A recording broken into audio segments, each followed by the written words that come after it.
Bapak, Ibu, Saudaraku, Shalom, dan Anda kiranya diberkati oleh Tuhan Yesus Kristus. Kesempatan ini saya melanjutkan dari renungan secara sistematis dari surat Galatia, surat Paulus kepada jemaat di Galatia. Dan hari ini diambil dari Galatia pasal 4, ayatnya yang pertama sampai ayatnya yang ke-13. Saya akan bacakan itu kepada kita. Dari Alkitab TB2, ya. Tidak ada lagi perhambaan. Perikopnya berjudul tidak ada lagi perhambaan. Yang kumaksudkan ialah selama seorang ahli waris belum akil balik, sedikit pun ia tidak berbeda dengan seorang hamba, sekalipun ia tuan dari segala sesuatu. Tetapi ia berada di bawah perwalian dan pengawasan sampai pada saat yang telah ditentukan oleh Bapaknya. Demikian pula kita, selama kita belum akil balik, kita takluk juga kepada roh-roh dunia.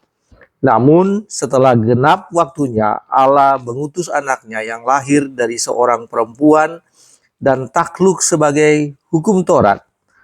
Ia diutus untuk menebus mereka yang takluk kepada hukum Taurat, supaya kita diterima menjadi anak. Karena kamu adalah anak, Allah telah menyuruh roh anaknya ke dalam hati kita, yang berseru, ya Bapa, ya Aba, ya Bapa. Jadi kamu bukan lagi hamba, melainkan anak.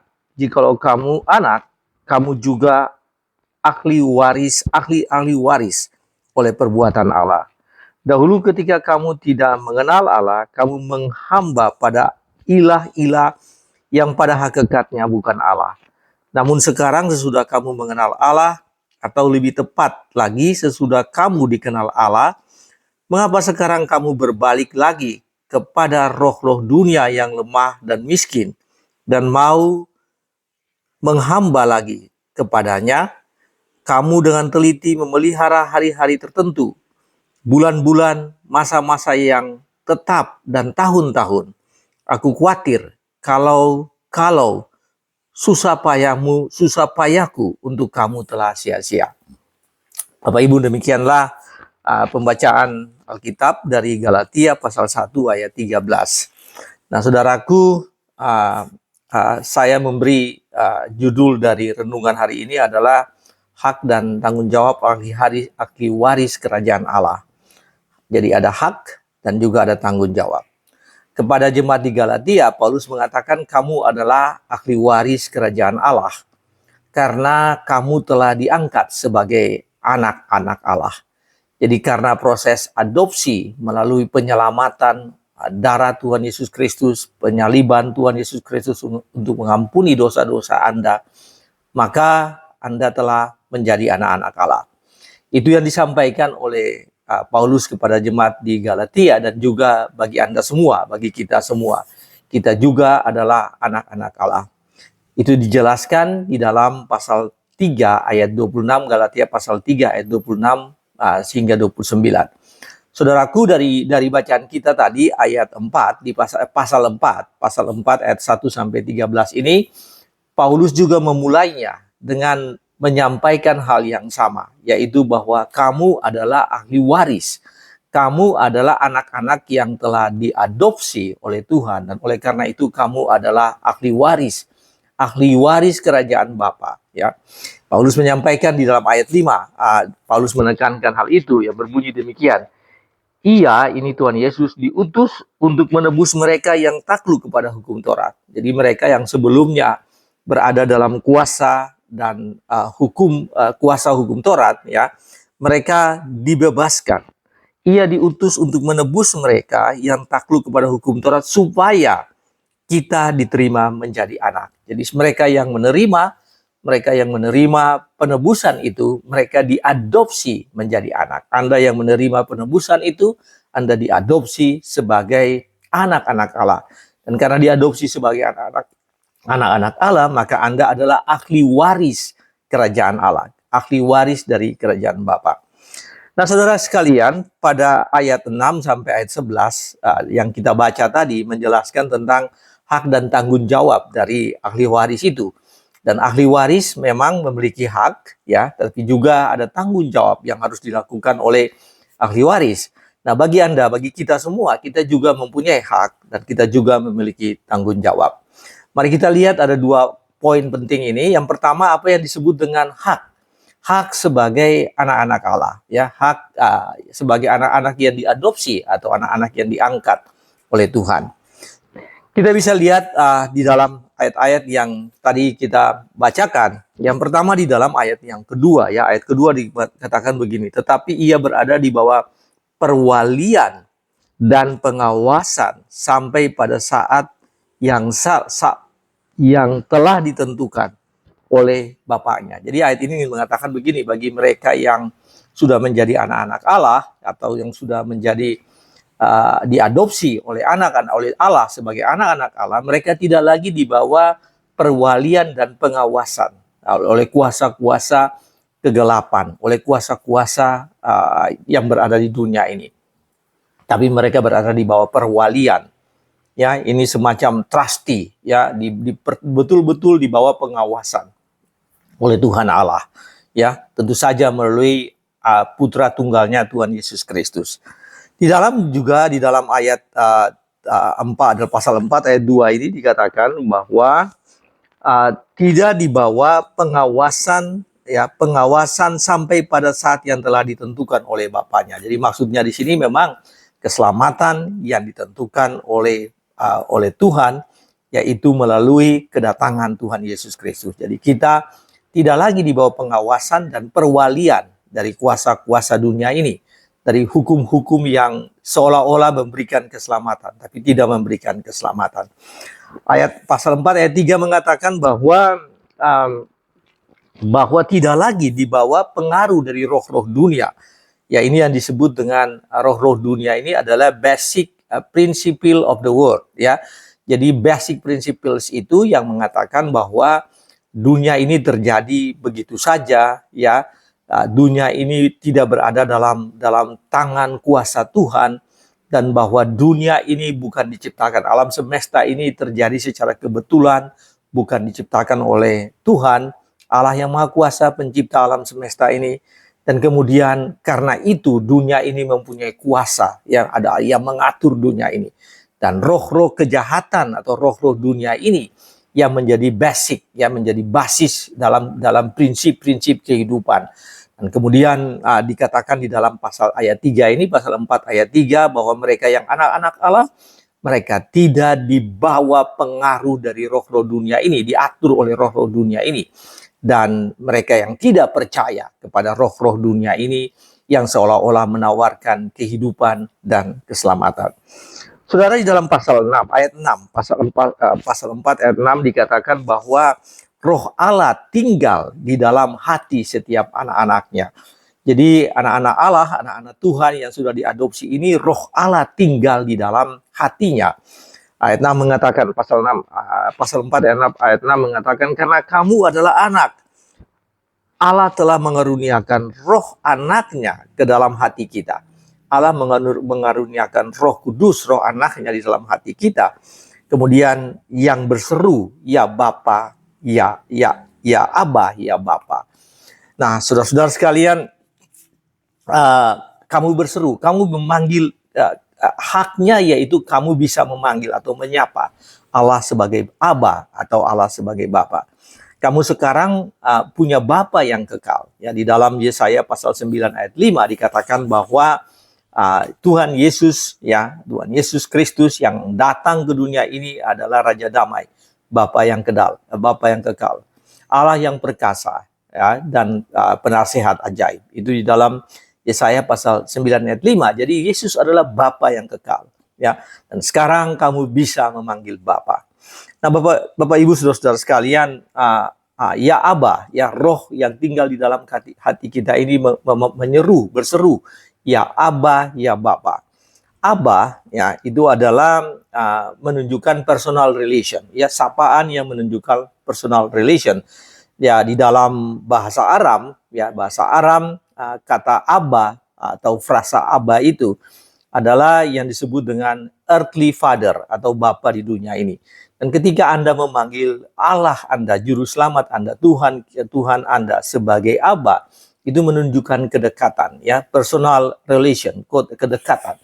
Bahwa Anda mempunyai hubungan yang dekat. Dan karena apa? Karena roh itu tinggal di dalam hidup Anda, dalam hati Anda, dalam kehidupan Anda, dalam diri Anda. Dan karena itu Anda bisa memanggil Aba.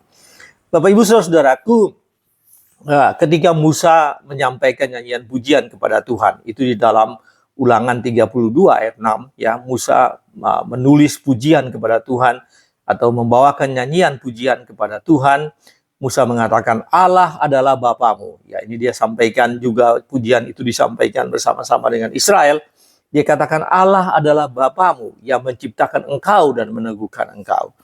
Kemudian Yesaya juga di dalam satu pujian, di dalam Yesaya 63 pasal 63 ayat 16. Yesaya mengatakan, ya Tuhan, engkau sendiri Bapa kami. Ya, namamu ialah penebus kami sejak dahulu kala. Jadi engkau adalah penebus kami sejak dahulu kala. Engkau sendiri adalah Bapa kami. Bapak Ibu Saudara-saudaraku, dalam pergumulan yang berat, Tuhan Yesus di Taman Getsemani, ya, jadi kalau tadi pujian ketika mereka berada dalam suatu perjalanan, ya, yang panjang, ya, Yesaya ini menjelaskan tentang bagaimana pujian dilakukan ketika orang-orang Yahudi, ya, berada di dalam penindasan yang berat dari musuh-musuhnya. Yesaya menyampaikan pujian, Musa dan Israel menyampaikan pujian. Tuhan Yesus dalam pergumulan yang berat pun menyampaikan sapaan yang sama. Di Taman Getsemani Yesus berdoa, Yesus berkata, ya Aba, ya Bapa, tidak ada yang mustahil bagimu. Ambillah cawan ini daripadaku, tapi janganlah kehendakku yang terjadi, tapi kehendakmu yang terjadi. Jadi di dalam pergumulan itu Yesus juga berseru, ya Aba, ya Bapa. Paulus mengatakan kepada jemaat di Galatia, ya roh yang tinggal di dalam hati kita ini berseru, ya Aba, ya Bapa. Saudaraku, Tuhan Yesus mengajarkan kita untuk memanggil Bapa kepada Allah kita. Yesus mengatakan di dalam doa Bapa kami, kamu harus berkata Bapa kami yang ada di sorga. Jadi Bapa kami yang ada di sorga, Bapa kita semua. Dan karena itu Anda boleh berseru, Anda berseru. Bahkan Yesus mengajarkan itu, supaya kita berseru kepada Allah kita dengan sapaan yang sangat personal, yang sangat pribadi, yaitu Bapa kami, ya, Bapamu, Bapa Anda yang ada di sorga. Jadi kita bisa menyebutkan seperti itu. Nah, saudara-saudara sekalian, apa ini artinya? Ini adalah hak. Ini adalah hak, satu yang disebut dengan hak istimewa, a privilege. Privilege atau hak istimewa itu diberikan kepada setiap anak-anak Allah, setiap anak-anak, setiap manusia, setiap orang yang telah diadopsi oleh Tuhan sebagai anak-anaknya. Dan oleh karena itu, Anda mempunyai hak yang istimewa, yaitu Anda bisa memanggil Allahmu, Juru Selamatmu sebagai Bapa. Dan hal itu menunjukkan kedekatan, relasi yang sangat dekat, relasi yang personal yang Anda miliki bersama dengan Allah yang Maha Kuasa, Pencipta langit dan bumi. Saudara, apa artinya bagi Anda? Anda memiliki hak sebagai anak untuk berseru kepada Bapa, Aba, ya. Mulai dari sekarang berseru terus kepada Bapa, kepada Aba. Anda sangat dekat dengan Allah Bapamu, ya. Anda sangat dekat dengan Bapa yang ada di sorga, dan sebab itu gunakan kedekatan dan hubungan itu untuk mengungkapkan isi hatimu. Ya, seperti Anda yang dekat dengan Bapamu yang ada di dunia ini, dan Aba tadi menurut bahasa Aram adalah panggilan kepada orang tua, ya, kepada Bapa kita di dunia ini. Karena Anda begitu dekat, Anda punya hubungan yang dekat dengan Allah itu, maka Anda bisa mengungkapkan isi hatimu. Gunakan hak ini untuk menyampaikan segala hal, dan tidak ada yang tersembunyi, tidak ada yang menghalangi Anda untuk bertemu dengan Bapamu. Seperti seorang anak yang anytime bisa bertemu dengan bapaknya. Anda punya kesempatan, dan itu adalah hak sebagai anak-anak Allah. Itu adalah hak istimewa. Paulus mengatakan kepada jemaat di Galatia, itu adalah bagian dari anugerah Tuhan yang diberikan kepada mereka. Jadi mereka boleh menyebutkan, ya Aba, ya Bapa. Anda pun boleh menyebutkan, ya Aba, ya Bapa. Dan kedekatan itu membuat Anda bisa menyampaikan apa yang menjadi pergumulan Anda, apa yang menjadi keinginan Anda, apa yang menjadi obsesi, apa yang menjadi hasrat Anda sampaikan itu kepada Allah dengan mengatakan, ya Aba, ya Bapa. Saudara, itu adalah hak. Yang kedua adalah tanggung jawab. Jadi selain hak, ya biasanya hak dan tanggung jawab ini berjalan bareng. Seseorang mempunyai hak, tapi pada saat yang sama dia harus mempunyai tanggung jawab. Dan salah satu tanggung jawabnya yaitu menjaga hak itu. Jadi tanggung jawab itu termasuk menjaga supaya hak itu tetap ada di dalam, tetap Anda miliki. Nah, saudara sekalian, kepada jemaat di Galatia, Paulus mengatakan, sekarang kamu telah mengenal Allah.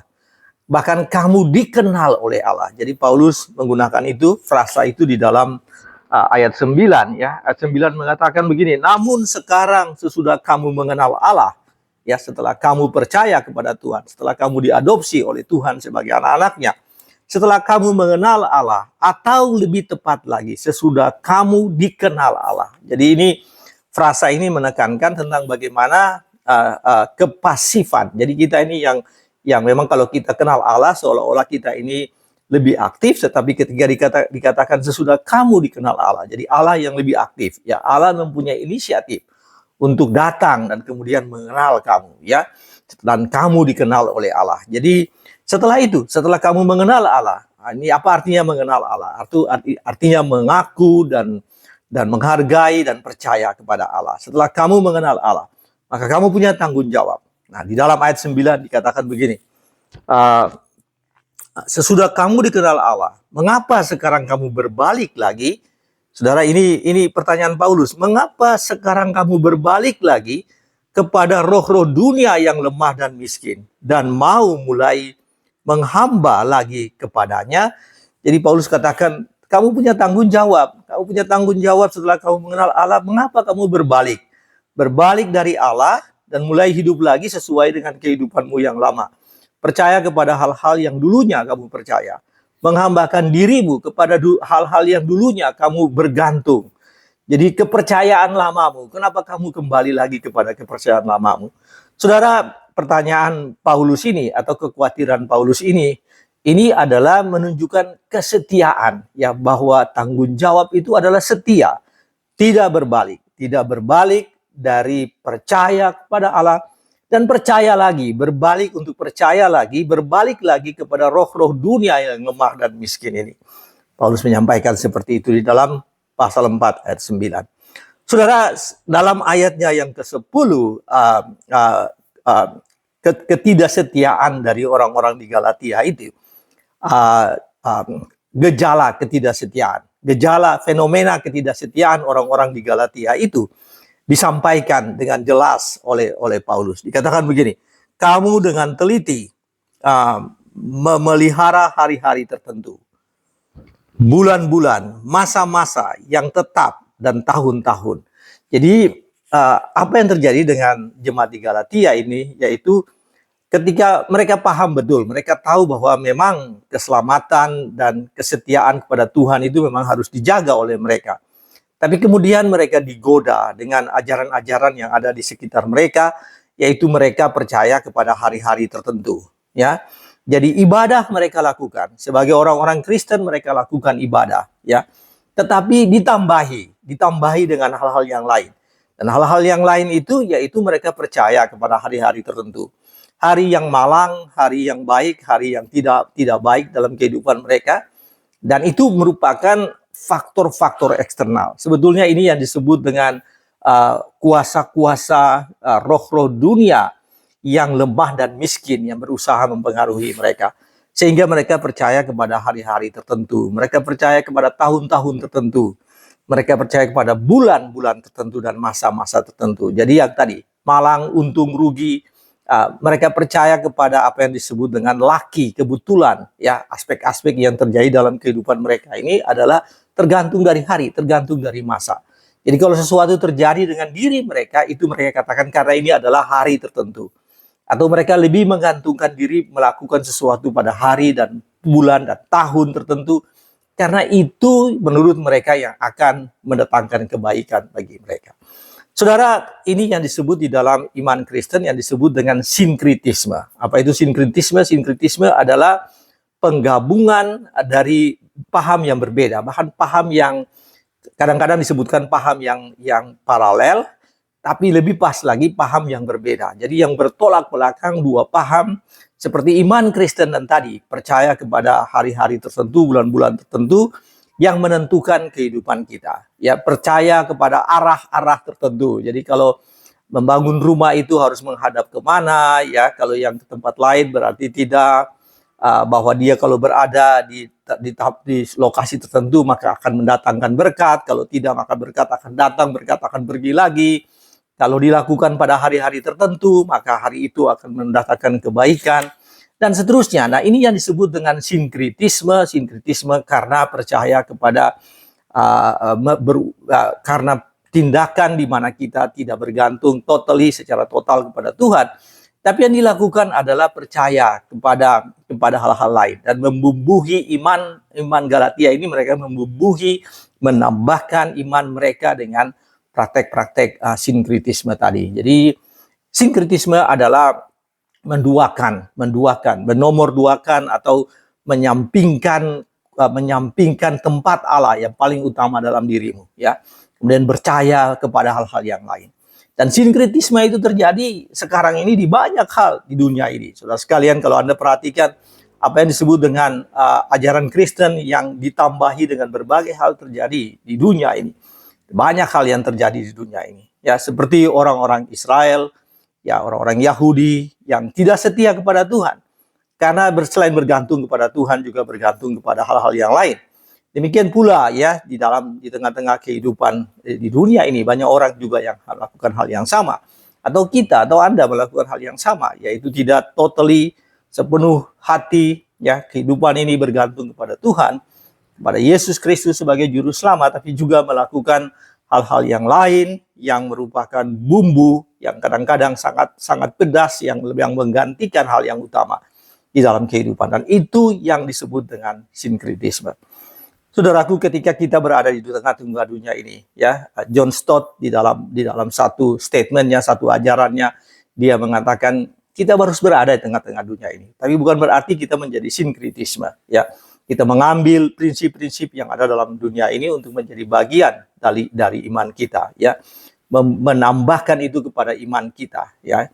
Apa yang disebut oleh hal itu tidak boleh terjadi, dan seringkali itu terjadi. Dengan cara apa? Atau kita berusaha untuk melarikan diri dengan apa yang disebut dengan melarikan diri dari dunia ini supaya tidak terjadi sinkritisme. Itu juga salah. Jadi kita agar supaya kita bisa tetap percaya, beriman pada Tuhan, lalu kemudian kita melarikan diri dari dunia ini. Apa yang disebut dengan eskapisme juga tidak boleh ada. Ya, jadi tadi sebelumnya, dan ini sangat jelas di dalam Roma 12 dikatakan bahwa kamu tidak menggunakan dirimu untuk masuk dalam standar-standar dunia ini. Surat Paulus kepada jemaat di Roma, dan Paulus mengatakan hal itu. Jadi tidak boleh menyamakan diri dengan dunia ini, ya, apa yang disebut dengan konformisme, dan juga tidak boleh melarikan diri dari dunia ini, apa yang disebut dengan eskapisme. Tetap berada di dunia ini, tapi jangan aliran-aliran dunia ini mempengaruhi kamu, yang disebut dengan tadi sinkritisme dalam kehidupan beriman. Saudara sekalian, sebab itu kita harus gunakan hak dan gunakan hak istimewa kita itu, ya, bahwa kita bisa memanggil Bapa untuk meminta pertolongan, untuk bergantung pada Tuhan dalam hal kita berhadapan atau berhubungan atau berada di tengah-tengah dunia ini dalam berbagai hal. Ya, berbagai hal yang mempengaruhi kita dan membuat kita lari atau membuat kita menyimpang dari iman kita. Saudara-saudara sekalian, apa ini artinya bagi kita? Pesan yang paling utama yang merupakan tanggung jawab kita yaitu tinggalkan sinkritisme, menggabungkan iman Kristen dengan ajaran-ajaran lain. Ya, nggak ada itu. Ajaran kita yang paling utama yaitu terdapat di dalam Alkitab. Dan kita punya hubungan yang langsung. Jadi kita punya hubungan yang langsung, direct line, ya, punya hubungan langsung yang bisa kita bangun dengan Abba atau Bapa kita. Karena itu tradisi hal-hal yang selama ini melawan firman Tuhan, ya, yang membuat itu yang membuat sinkritisme terjadi dalam diri kita, kita harus meninggalkan itu. Kebiasaan tentang waktu, kebiasaan tentang musim yang pas, yang tidak baik, hari tidak baik, yang menurut kita itu ditentukan oleh hal-hal yang berada di sekitar kita, kita tinggalkan itu. Ada juga orang yang punya ucapan-ucapan atau doa-doa, seruan-seruan yang dilakukan bukan kepada Allah, tapi kepada hal-hal yang lain. Doa untuk sinkritisme yang sangat jelas yang terjadi dalam kehidupan kita, seperti kita menyeru, berseru kepada minta tolong kepada arwah, kepada keluarga yang sudah meninggal, kepada orang mati. Itu adalah bentuk-bentuk sinkritisme yang sangat tidak berkenan di hadapan Tuhan. Menghargai, mengutamakan yang lain, menggantikan ibadah Kristiani dengan praktek-praktek budaya adat yang betul-betul bertentangan dengan firman Tuhan. Ada adat budaya yang bagus-bagus yang kita harus hargai dan kita harus mengikuti, tapi juga dalam bentuk sinkritisme bisa terjadi, ya. Penodaan, menodai ajaran firman Tuhan dan menolakkan diri dan menyimpang dari ajaran yang benar, ajaran yang paling utama. Saudara, ingat, ini hal yang paling penting, yaitu kamu diberi kekuatan, pengertian oleh Tuhan, karena kamu bisa memanggil kembali kepada prinsip pertama. Kamu bisa memanggil ya, berseru ya Aba, ya Bapa. Jadi itu adalah pelajaran atau renungan bagi kita pada hari ini, saudaraku, sebagai take away. Hal yang paling penting, Anda ingat bahwa anytime, apapun waktunya, apapun kondisinya, Anda bisa memanggil Bapa, Anda bisa memanggil Aba, yang menunjukkan hubungan personal Anda dengan Tuhan Allah. Yang kedua, ingat bahwa kita diminta untuk setia kepada Tuhan, setia kepada Bapa kita. Anda sudah memutuskan untuk mengikuti Tuhan, maka tetaplah mengikuti Tuhan. Ya, itu yang Paulus katakan dalam ayat 11. Aku khawatir kalau susah payah Paulus dalam menyampaikan firman Tuhan, menjelaskan firman Tuhan, memperkenalkan firman Tuhan kepada orang-orang di Galatia, itu adalah susah payah Paulus. Aku khawatir semuanya akan sia-sia. Jadi tidak boleh sia-sia. Mereka tidak boleh beralih, Galatia tidak boleh beralih dari apa yang mereka percayai. Anda tidak boleh beralih dari apa yang Anda percayai. Sekali keputusan untuk menjadi orang Kristen, untuk mengikuti Tuhan Yesus Kristus, maka keputusan itu diambil, harus dipegang terus sampai akhir. Tuhan berkati saudara sekalian. Amin.